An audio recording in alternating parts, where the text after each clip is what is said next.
महेश, देखो कितनी सुंदर बेटी है हमारी। भगवान ने हमें इतने सालों बाद बेटी दी। मुझे तो यकीन ही नहीं हो रहा।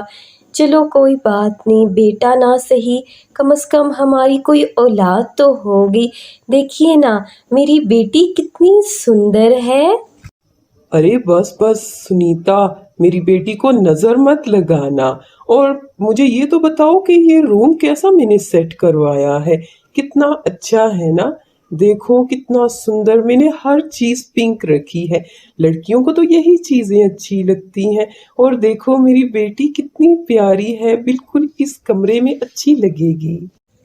सुनीता और महेश के घर का शादी के बहुत सालों बाद एक बेटी पैदा होती है, जिसका नाम वो लाडली रखते हैं। उन्हें अपनी बेटी बहुत प्यारी होती है, क्योंकि बहुत सालों बाद उनके घर पैदा हुई, इसलिए वो उसे बहुत लाड प्यार से रखते हैं। वो दोनों बहुत अमीर थे, इसलिए अपनी बेटी की हर ख्वाहिश को पूरा करते। मम्मा, मेरा कमरा कितना सुंदर आपने डेकोरेट करवाया है। वाह, हर चीज़ पिंक है, बचपन की तरह बहुत प्यारा है रूम। अरे, तो क्या मेरी बेटी बड़ी हो गई है? मेरी गुड़िया तो अभी भी छोटी सी मेरी प्यारी गुड़िया रानी है। और आपको रूम अच्छा लगा है मेरी लाडली को? वाह, बहुत अच्छा। ये हुई ना बात, आपको रूम अच्छा लगा तो बस सब ठीक है। बाबा, मुझे रूम तो अच्छा लगा है, लेकिन मुझे एक पिंक फ्रॉक चाहिए। प्लीज़ मुझे पिंक फ्रॉक दिला दीजिए ना। मुझे पिंक फ्रॉक पहनने का बहुत ज़्यादा मन हो रहा है। मेरी लाडली बेटी, आपको रिक्वेस्ट करने की क्या जरूरत है। आप बस बोल दिया करो, आपके मम्मी पापा आपको हर चीज लेके देंगे। और अभी मैं ऑफिस जा रहा हूँ, मम्मा आपको मॉल ले जाएंगी। जो भी अपनी पसंद के टॉयज हो, कपड़े हो, वो जाके ले आओ।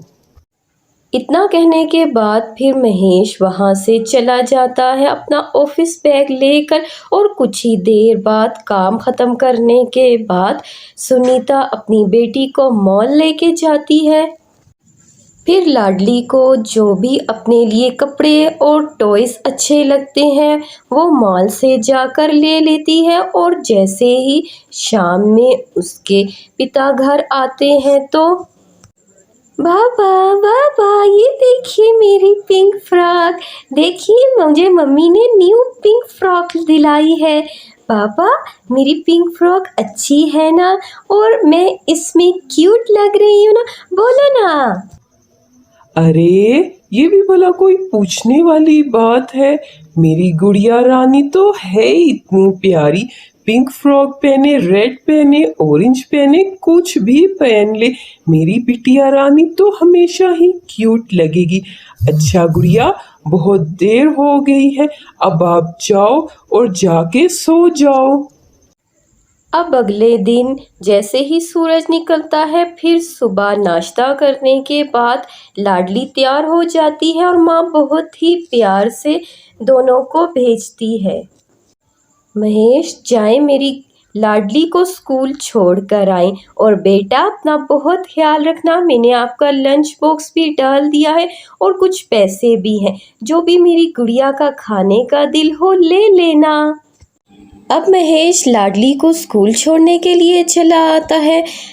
लाडली जिस स्कूल में पढ़ती थी, अपनी क्लासरूम में सबसे मोटी वही थी, क्योंकि वो बहुत खाना खाती थी। इसी तरह स्कूल कैंटीन में जब वो खाने के लिए बैठती है तो बहुत सा खाना लेकर बैठती है, जिससे बच्चे उसका बहुत मजाक उड़ाते हैं। लाडली, तू कितना खाना खाएगी? एक दिन खा खा के फट जाएगी। और अंकिता, चलो ना, हम कहीं बाहर खेलने चलें। तू क्या इस लाडली के पास बस बैठी रहती है? ये तो मोटू है। इसी तरह बच्चे लाडली का मजाक उड़ाते।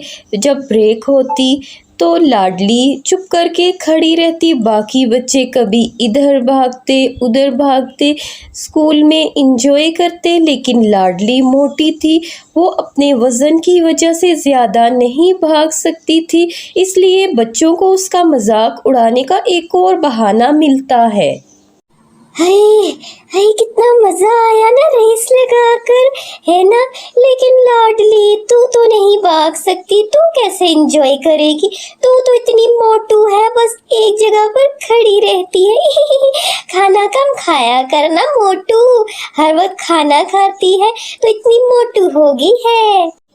ए बबलू, खबरदार मेरी फ्रेंड का मजाक उड़ाया था, नहीं तो दूंगी एक घूंसा। समझ आया ना, ये मेरी दोस्त है, ये लाडली है, अपने माँ बाप की इकलौती है। खबरदार मेरी दोस्त को कुछ कहा, वो कुछ बोलती नहीं है तो तुम दोनों ज़्यादा ही फ्री हो गए हो। अगर नहीं हमारे साथ खेलना तो चलो भागो यहाँ से, मुझे भी तुम लोगों के साथ नहीं खेलना। जो मेरी फ्रेंड का मजाक उड़ाएगा मुझे उसके साथ नहीं खेलना। इस तरह लाडली की फ्रेंड उसका मजाक उड़ाता देख बच्चों को गुस्से से वहाँ से भगाती है, क्योंकि लाडली की फ्रेंड अंकिता उसकी बहुत अच्छी सहेली थी, वो हमेशा उसके साथ रहती थी। लाडली तू फिक्र मत कर, देखा मैंने कैसा मज़ा चुकाया है इन लोगों को। तू फिक्र मत कर और तू इनकी परवाह मत किया कर, जब तक मैं हूँ ना कोई तेरा मजाक तो उड़ाए, देखना कैसे घूंसे दूंगी। चला अच्छा अब हम दोनों खेलते हैं।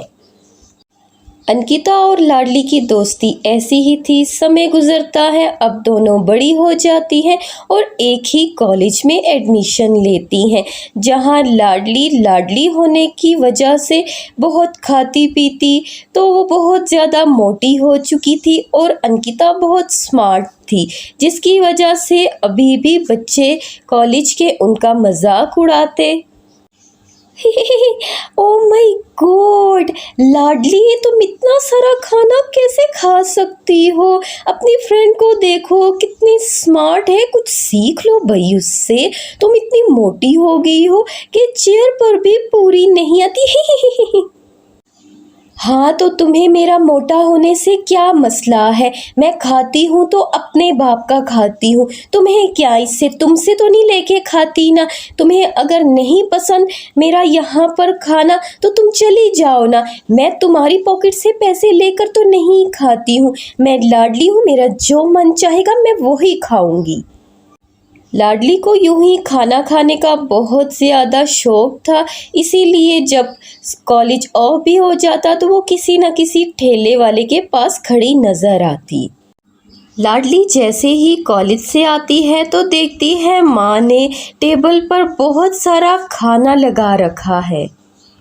अरे मेरी गुड़िया रानी आ गई है, देखो माँ ने कितने सारे खाने बना कर रखे हैं मेरी लाडली बेटी के पसंद के। जाओ बेटा जल्दी से फ्रेश होकर आ जाओ, फिर खाना खा लो, जाओ बेटा। अरे वाह माँ, आपने तो सच में मेरी पसंद के सारे खाने बनाए हैं और इतना सारा।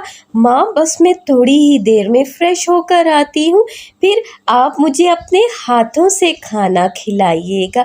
बहुत अच्छा है, थैंक यू माँ, इतना अच्छा और स्वादिष्ट खाना बनाने के लिए। अब लाडली थोड़ी देर बाद फ्रेश होने के लिए चली जाती है और जब वो चेंज करके फ्रेश होकर आती है तो माँ बहुत ही लाड प्यार से उसे खुद खाना खिलाती है। मेरी बच्ची को खाना अच्छा लगा है बेटा, सारा कुछ तुम्हारी पसंद का बनाया है, जो भी खाना हो अपनी माँ को बता दिया करो। खाओ मेरी लाडली बच्ची, माँ तुम्हें ऐसे खुश देखकर बहुत खुश होती है, जुग जुग जियो। अरे दोनों माँ बेटी बस बातें ही करती रहोगी या इधर भी देखोगी? देखो बेटा, मैं आपके लिए कितना सुंदर ड्रेस लेकर आई हूँ अपनी लाडली बेटी के लिए। आप जल्दी से खाना खा लो और फिर इसे जाके अपने रूम में ट्राई करो। लाडली जब खाना खाने के बाद अपने रूम में ड्रेस चेक करने के लिए जाती है तो वो बहुत ज़्यादा उसे फिट होता है, उसे पूरा ही नहीं होता, जिसकी वजह से लाडली बहुत उदास हो जाती है।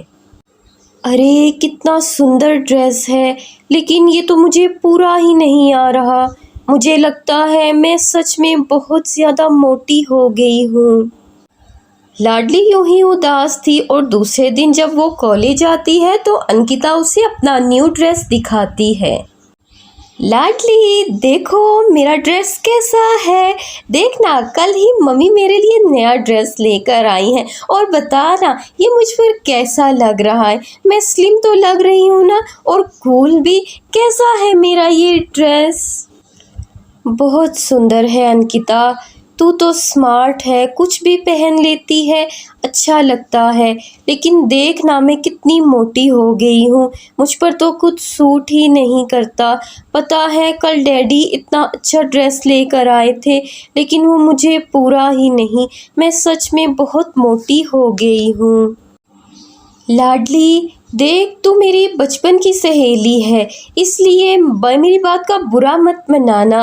मैं तुझे प्यार से समझाती हूँ। देख, लाडला होना अलग बात है, लेकिन तू बहुत ज़्यादा फूडी हो गई है, बहुत खाना खाती है। इसकी वजह से तू अब बहुत वेट गेन कर रही है, तो तू कुछ कर इसका। अब लाडली अपनी सहेली अंकिता की बातें सुनकर कुछ सोच विचार करने लगती है, और ऐसे ही वो अपने रूम में जब घर आती है तो उदास बैठी होती है। फिर माँ लाडली के कंधे पर प्यार से हाथ रखकर वजह पूछती है। लाडली मेरी प्यारी बेटी, क्या हुआ? तुम जब से कॉलेज से आई हो यूं ही उदास हो, ठीक से खाना भी नहीं खाया। क्या हुआ मेरी बच्ची? किसी ने कुछ कहा है तुम्हें? नहीं माँ, किसी ने कुछ नहीं कहा, बस मैं अपने वज़न की वजह से बहुत उदास हूँ। माँ मैं बहुत मोटी हो गई हूँ, कॉलेज में भी सभी बच्चे मेरा मजाक उड़ाते हैं, और मैं अब सोचती हूँ क्या करूँ। डैडी का लाया हुआ इतना सुंदर ड्रेस भी मुझे पूरा नहीं। अरे तो फिर क्या हुआ? इसमें उदास होने वाली कौन सी बात है? हम तुम्हें दूसरा ड्रेस लेकर देंगे, और तुम जैसी भी हो देखो हमें तो बहुत प्यारी हो, और तुम उदास ना हो। कॉलेज के बच्चे जो तुम्हारा मजाक उड़ाते हैं मुझे बताओ, मैं बात करती हूँ। नहीं सुनीता, लाडली की बात बिल्कुल ठीक है। देखो हमारे लाड प्यार की बात अलग है, लेकिन वो जवान है, उसका इतना वजन और इतना ठीक नहीं। देखो कल को उसका रिश्ता भी होगा, और आजकल मोटी लड़कियां कोई नहीं पसंद करता, तो हमें इस बारे में कुछ सोचना चाहिए। लाडली का वजन किसी तरह कम करना होगा। अरे बस इतनी सी बात? तो चलिए अच्छा ठीक है, लाडली तुम्हारी माँ पढ़ी लिखी है, तुम्हारी मैं 1 मंथ की कॉलेज की छुट्टियां करवा देती हूँ, और बोल देंगे हम कहीं बाहर गए हैं। इतने में देखना तुम्हें मैं दिन रात ऐसी डाइट रखूँगी और एक्सरसाइज करवाऊँगी, जिससे 1 महीने में ही तुम्हारा वज़न कम हो जाएगा। ठीक है मेरी बच्ची, तुम उदास मत हो। इस तरह अब लाडली कॉलेज से 1 महीने की छुट्टी ले लेती है, और इस दौरान वो घर ही में अपने लॉन में बहुत ज़्यादा एक्सरसाइज करती है, दौड़ लगाती है, जंप करती है। ये सब उसके लिए मुश्किल तो था, लेकिन वो हिम्मत नहीं हारती, और इसी तरह लगातार एक्सरसाइज करती है। माँ उसके लिए हेल्दी डाइट फूड बनाती है। शाबाश मेरी बच्ची, ऐसे ही मेहनत करो, तुम यकीनन कर सकती हो ये सब। इस तरह अपनी लगातार मेहनत से कुछ ही टाइम में लाडली का वज़न कुछ हद तक कम हो जाता है, और जब 1 महीना गुजरता है तो लाडली बहुत स्लिम हो जाती है। अरे तू मेरी बच्ची को किसी की नज़र ना लगे। देखो मेरी बेटी कितनी सुंदर लग रही है स्लिम होकर। शायद बेटा गलती हमारी ही थी, जिसकी वजह से तुम परेशान हुई। देखो लाड प्यार अपनी जगह, लेकिन बाज़ दफ़ा हम लाड प्यार में आकर कुछ गलत कर देते हैं, तो बेटा हमें माफ़ करना। अब लाडली जब 1 महीने की लगातार मेहनत के बाद कॉलेज जाती है, तो सभी स्टूडेंट्स उसे देखकर हैरान रह जाते हैं। ओह माय गॉड लाडली, ये तू है? मुझे अपनी आंखों पर बिलीव नहीं हो रहा। तू इतनी स्लिम कैसे हो गई, और तू इतनी ज़्यादा सुंदर लग रही हो। ओह हाँ अंकिता, ये मैं हूँ। याद है कॉलेज के लास्ट डे जब मैं तुझसे बात कर रही थी, तो तूने मुझे समझाया था कि मुझे अपना वज़न कम करना चाहिए। फिर मैंने बहुत सोचा, इसलिए मैंने 1 महीने की छुट्टी ले ली, जिसमें मैंने दिन रात एक्सरसाइज की, डाइट फूड लिया और उससे मैं स्लिम हो गई। तू मेरी बचपन से सबसे अच्छी दोस्त रही है। तूने मुझे बहुत प्यार से समझाया, बाकी स्टूडेंट्स की तरह नहीं जिन्होंने मेरे मोटापे का हमेशा मजाक उड़ाया। अंकिता और लाडली, हम दोनों को माफ़ कर दो और बाकी स्टूडेंट से भी मैं बोलूँगी तुमसे माफ़ी मांगे। मैं जानती हूँ हमने तुम्हारा बहुत मजाक उड़ाया, लेकिन हम ये समझ ही नहीं पाए कि तुम अपने माँ बाप की इकलौती औलाद हो और इतनी लाडली हो, जिसकी वजह से तुम्हारा वेट गेन हो गया। जैसे अंकिता ने तुम्हें प्यार से समझाया, हमें भी ऐसे ही समझाना चाहिए था, लेकिन हमने हमेशा तुम्हारा मजाक उड़ाया। माफ़ कर दो। अब अंकिता और लाडली बाकी सभी स्टूडेंट्स को माफ़ कर देती हैं। इस तरह सब हंसी खुशी एक ही कॉलेज में पढ़ते और खुश रहते थे। अरे सुमित्रा, मैं सोच रही थी कब तक हम यूं ही दोनों अकेली रहेंगी। हमारे घर एक साथ जुड़े हैं, दिल भी साथ जुड़े हैं। बहुत वक्त बिता लिया अकेले, अब देखो हम दोनों के बेटे शादी लायक हो गए हैं, तो हमें उनकी शादी के बारे में कुछ सोचना चाहिए ना। हाँ हाँ कौशल्या, बिल्कुल तू ठीक कहती है। हमें अपने बेटों का घर बसाना चाहिए, पर मैं जानती हूँ तू आई तो गांव से है और लड़की भी गांव की ही पसंद करेगी, और मैं ठहरी शुरू से शहर की, तो शहरी लड़की ही पसंद करूँगी। चल अच्छा, पंडित जी को बुलाते हैं और बात करते हैं। इतना कहने के बाद दोनों पड़ोसन अपने अपने घर की तरफ चली जाती हैं। दोनों थी तो पड़ोसन, लेकिन दिलों में बहुत प्यार था।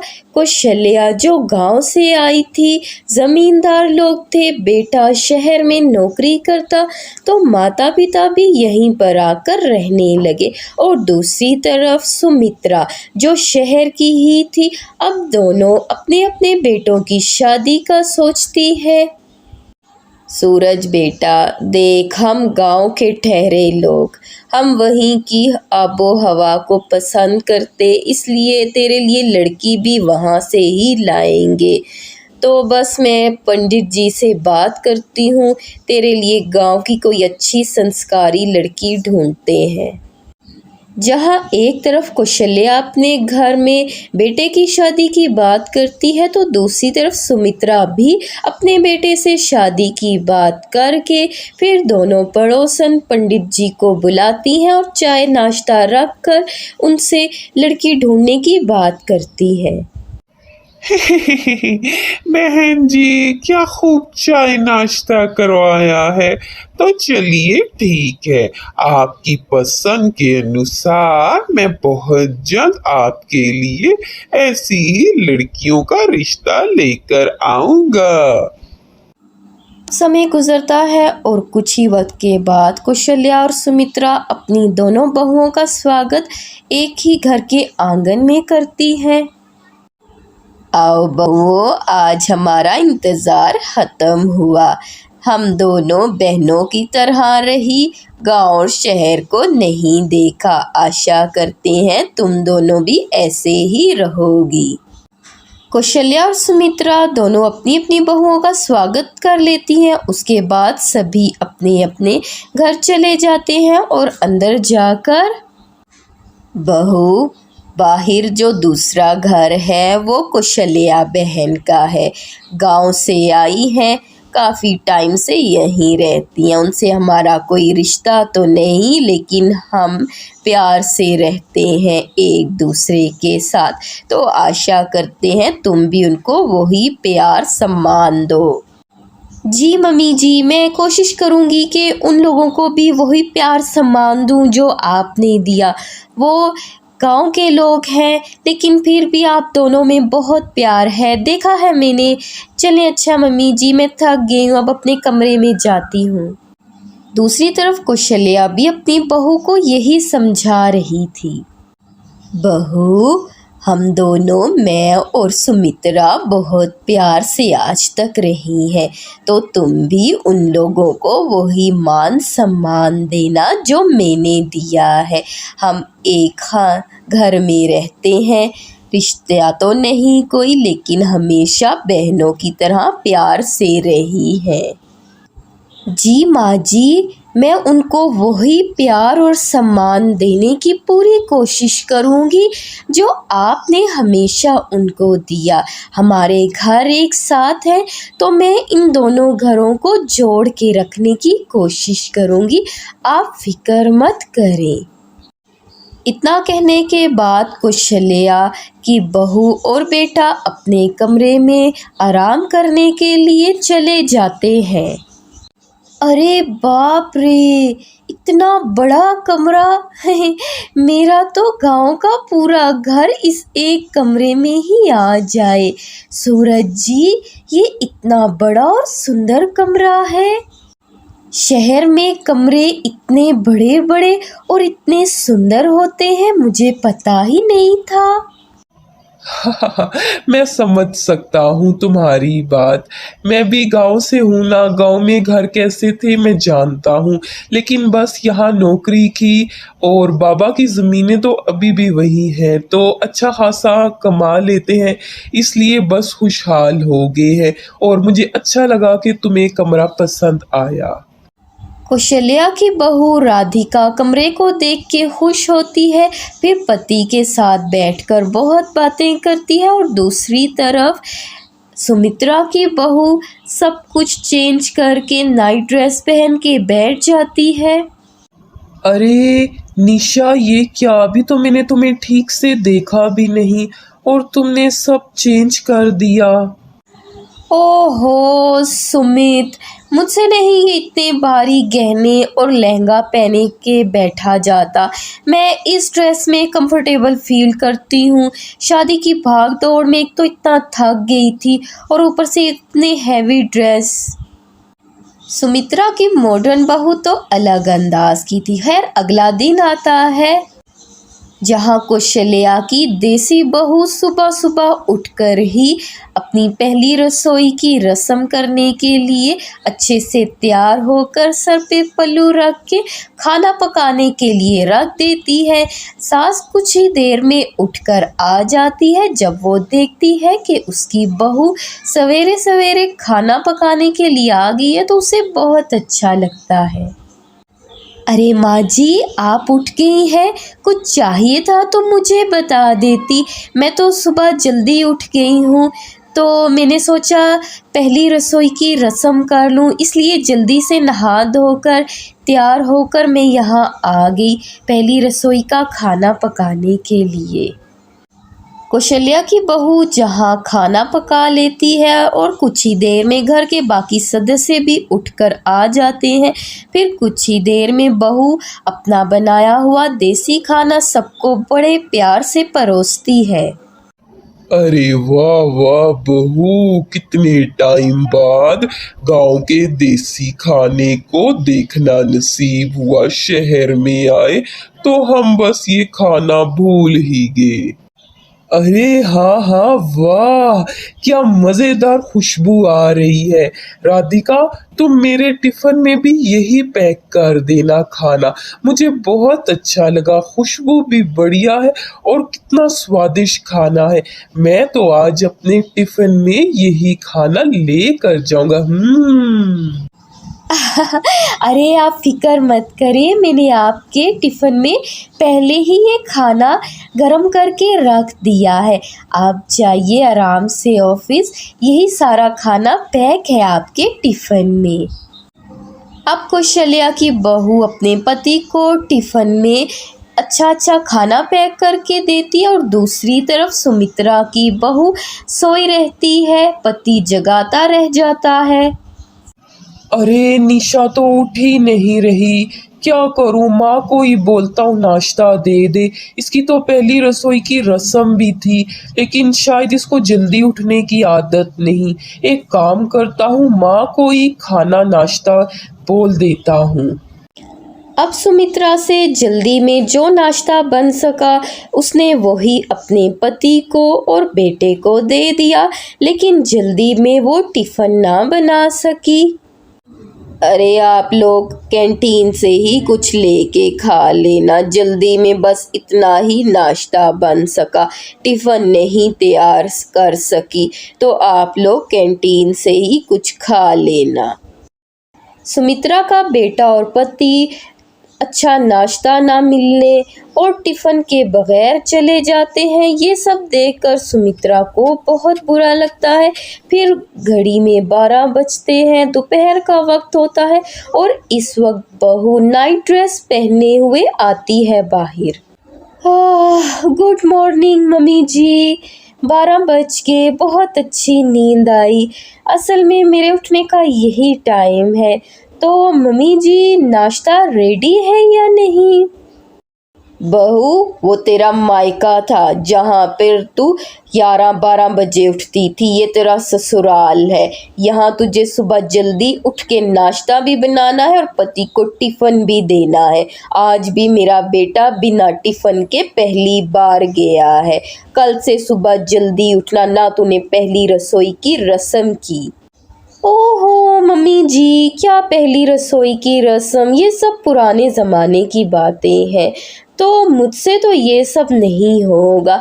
खाना ही बनाना है ना, आप कोई मेड रख लें खाना बनाने के लिए, और इतनी सुबह सुबह मुझसे नहीं उठा जाता। आप पहले भी तो टिफ़िन देती थी ना अपने बेटे को, तो सो अब भी दे दें। सुमित्रा की बहू के रंग तो अब नज़र आ रहे थे, लेकिन इधर जब लंच टाइम होता है तो ऑफिस में अरे वाह, क्या स्वादिष्ट खुशबू है। देखना सुमित, मेरी पत्नी ने आज कितना अच्छा लंच और इतना बड़ा दिया है। देख क्या स्वादिष्ट खुशबू आ रही है, वाह वाह। और तेरा लंच किधर है, तू क्या लेकर आया है?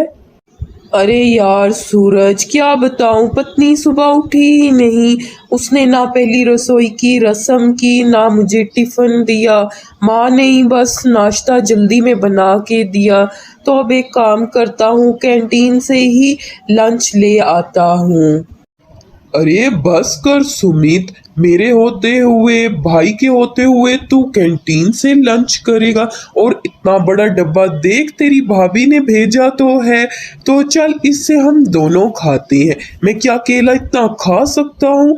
और तेरी पत्नी ने तुझे टिफिन नहीं दिया, तो मेरी बीवी क्या तेरी भाभी नहीं? चल आ, दोनों भाई मिल के खाते हैं। इस तरह सूरज अपना लंच सुमित को भी देता है, जिसे खाकर सुमित को बहुत अच्छा लगता है। अरे वाह वाह भाई, क्या स्वादिष्ट खुशबू और स्वादिष्ट खाना है। अरे वाह वाह वाह। ऑफिस का टाइम कुछ यूं गुजरा। अब राधिका एक अच्छी बहू की तरह घर की साफ सफाई करती है और उसके बाद अपनी सास के साथ बैठकर खाली समय में वक्त प्यार से गुजारती है। मगर दूसरी तरफ सुमित्रा की बहू उसके साथ कोई बात नहीं करती, मॉडर्न ड्रेस पहने बस मोबाइल यूज़ करती, जिसे देखकर सुमित्रा को अच्छा नहीं लगता और वो चुपचाप वहाँ से उठकर कौशल्या के घर की तरफ उदास मन लिए वहाँ चली जाती है। फिर सुमित्रा जब कौशल्या के घर जाती है तो उसकी बहू बड़े प्यार से उसका स्वागत करती है। अरे आओ ना सुमित्रा, क्यों खड़ी हो? कुछ उदास लग रही हो, क्या हुआ? कुछ हुआ है? आना, ऐसे उदास मन लिए क्यों खड़ी है? देखना बहू भी मेरी बैठी है पास, तेरी बहू कहाँ है? और सुना, कैसे घर का सब हाल चाल चल रहा है? क्या हुआ है तुझे? अरे क्या बताऊं कौशल्या, बस उदास नहीं हूँ, ऐसे ही बोर हो रही थी। मेरी मॉडर्न बहू तो मुझसे कोई बात ही नहीं कर रही, बस मोबाइल में लगी है, सोचा तेरे पास आ जाऊं। आंटी जी, आपने बहुत अच्छा किया जो आप यहाँ चली आई। अच्छा, आप माँ जी के साथ बैठिए, मैं और माँ जी बात कर रही थी। आप बैठिए, मैं अभी आपके लिए जल्दी से जाकर चाय नाश्ता लाती हूँ। इतना कहने के बाद राधिका किचन में आती है और फिर सुमित्रा के लिए चाय नाश्ता ले आती है और टेबल लगाकर बड़े ही प्यार से चाय नाश्ता परोसती है और दोनों सास के साथ बैठकर बड़े प्यार से बातें करती है। अरे, कौशल्या की बहू कितनी अच्छी और संस्कारी है, किस तरह काम भी घर का संभाला, पहली रसोई की रस्म की, इतने अच्छे से स्वागत किया मेरा, और मेरी एक बहू है। एक तरफ सास भी निशा से खुश नहीं थी और दूसरी तरफ पति का भी कुछ ऐसा ही हाल था। अरे निशा, तुम सुबह उठी क्यों नहीं हो? मैं टिफिन भी नहीं लेके गया और तुमने अपनी पहली रसोई की रस्म भी नहीं की। ओहो सुमित, क्या तुम भी मम्मी जी जैसी पुराने ज़माने की बातें कर रहे हो? ये क्या पहली रसोई की रस्म? मैं देखो मॉडर्न शहरी लड़की हूँ, मेरे से नहीं ये सब होता। और तुम्हारी टिफ़िन की बात है तो ओके, कल सुबह से तुम्हें मिल जाएगा। अब अगला दिन चढ़ता है तो मॉडर्न बहू किचन में आंखें मलती हुई मुश्किल से खड़ी होती है और पति के लिए मैगी, कुछ फ्रूट्स और सलाद, पैकेट का खाना टिफ़िन में डाल देती है और पति के सामने वही टिफ़िन लाकर रख देती है। कमरे में वापस सोने के लिए चली जाती है। पति से बैठकर ना कोई बात करती। पति को ये सब अच्छा नहीं लगता, मगर दूसरी तरफ राधिका अपने पति के लिए बड़े प्यार से मुख्तलिफ किस्म के नाश्ते और टिफ़िन बनाती, अच्छे से बैठकर पति के साथ नाश्ता करती और पति को नाश्ता देने के बाद एक बड़ा सा टिफ़िन भी भर के देती, जिससे जब पति ऑफिस जाता तो उसे बहुत अच्छा लगता। लेकिन सुमित्रा का बेटा अपनी पत्नी का लंच देखकर खुश नहीं था। अरे ये कैसा लंच मुझे बच्चों वाला निशा ने दिया है? अरे मेरे भाई, वो शहर की है, देख शहरी लड़कियों को यही सब बनाना आता है, मैगी, सैलेड, वो यही पसंद भी करती हैं। लेकिन तू फिक्र मत कर, देख मेरा लंच है ना, चला दोनों भाई मिलकर खाते हैं। तू फिक्र क्यों करता है मेरे होते हुए? अब ऐसे ही होता। सूरज सुमित के साथ अपना लंच शेयर करता, लेकिन निशा को अपने पति का कोई ख्याल नहीं था। वो बाहर का पैकेट का लंच अपने पति को देती और खुद शॉपिंग करने बड़े बड़े मॉल्स में बस जाती रहती। अरे सुमित, मुझे कुछ पैसे दे दो, वो मैंने शॉपिंग करनी है ना, तो मुझे 50,000 ज़रूरत है। कल मॉल गई थी, एक बहुत अच्छा ड्रेस देखा, लेकिन पैसे कम पड़ गए। तुम तो जानते हो ना मैं कितनी एक्सपेंसिव चीज़ें पसंद करती हूँ, तो पैसे दे दो मुझे। निशा, तुम्हें जितने पैसे चाहिए, जो लेना है ले लो, लेकिन कम से कम मेरी ज़रूरतों का तो ख्याल रखो ना। तुम मुझे लंच अच्छे से देती हो ना नाश्ता देती हो, बाहर का वो बच्चों वाला मैगी नूडल्स पकड़ा देती हो और कुछ सलाद फ्रूट्स रख देती हो। ये कैसा टिफ़िन है? सामने वाली भाभी को देखो, अपने पति को कितना अच्छा लंच देती है। अब क्या अच्छा लगता है मैं उनके लंच से रोज रोज खाऊं? तुम्हें अपने पति का कोई ख्याल नहीं, कोई तुम मुझे अच्छा टिफिन नहीं बना के देती हो?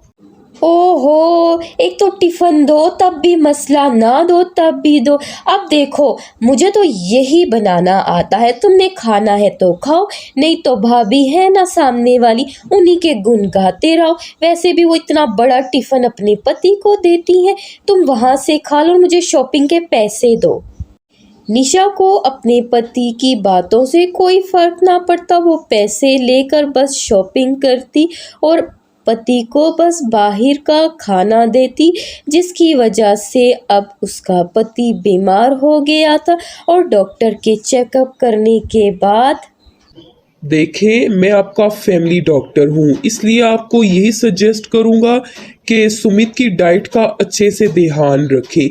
ये बाहर का खाना बहुत ज़्यादा खा रहा है, इसलिए इसकी तबीयत इतनी ज़्यादा खराब हो गई है। हाँ हाँ, देख लिया निशा, तुम्हारी इस लापरवाही का क्या नतीजा निकला। लेकिन तुम्हें क्या फ़र्क पड़ता है, बेटा तो मेरा है, तुम्हें तो अपनी शॉपिंग से मतलब है। वो तुम्हारे लिए कमाए, इतनी रात रात तक मेहनत करे, तुम्हें क्या फ़र्क पड़ता है। तुम्हें तो सिर्फ पैसे चाहिए, शॉपिंग के लिए मिल जाए तो बस ठीक है। सास की फटकार खाने के बाद अब निशा की अकल ठिकाने आ गई थी, इसलिए वो उदास मन लिए बाहर लॉन में आती है। कुछ ही देर में राधिका भी वहां आ जाती है। अरे निशा, कैसी हो तुम? अच्छा हुआ आज मिल गई, बहुत दिनों बाद तुमसे मुलाकात हुई। लेकिन ये क्या, तुम कुछ उदास लग रही हो? मैं तुम्हारी बहन जैसी हूँ, बताओ मुझे। अरे बस वो बाहर का पैकेट का रोज़ रोज़ खाना पति को टिफ़िन में देती थी ना, तो मेरा पति बाहर के खाने की वजह से बीमार हो गया है, जिससे माँ जी भी बहुत नाराज़ है और मुझे भी बहुत बुरा लग रहा है कि मेरा पति बीमार है। निशा, एक पड़ोसी और बहन होने के नाते तुम्हें मैं एक मशवरा देती हूँ, बुरा मत मानना। लेकिन देखो, तुम्हारा पति दिन रात ऑफिस में किसके लिए मेहनत करता है? तुम्हारे लिए ना। तुम्हारी हर ज़रूरत का ख्याल रखता है, तुम्हें अच्छे से अच्छी चीज़ लेके देता है, तुम जितने पैसे बोलती हो तुम्हें देता है। लेकिन क्या तुम्हारा फ़र्ज़ नहीं बनता कि तुम भी उनके खाने पीने का ध्यान रखो? राधिका की बातें सुनने के बाद अब निशा को अपनी गलती का बहुत अच्छे से एहसास हो जाता है, इसलिए वो कमरे में आके अपने पति से माफ़ी मांगती है। सुमित, मुझे माफ़ कर दो, बस तुम एक बार ठीक हो जाओ, फिर मैं तुम्हें अपने हाथों से खाना बना कर खिलाऊंगी। मुझे अच्छा खाना तो नहीं बनाना आता, लेकिन मैं कोशिश करूंगी और बहुत जल्द सीख जाऊंगी।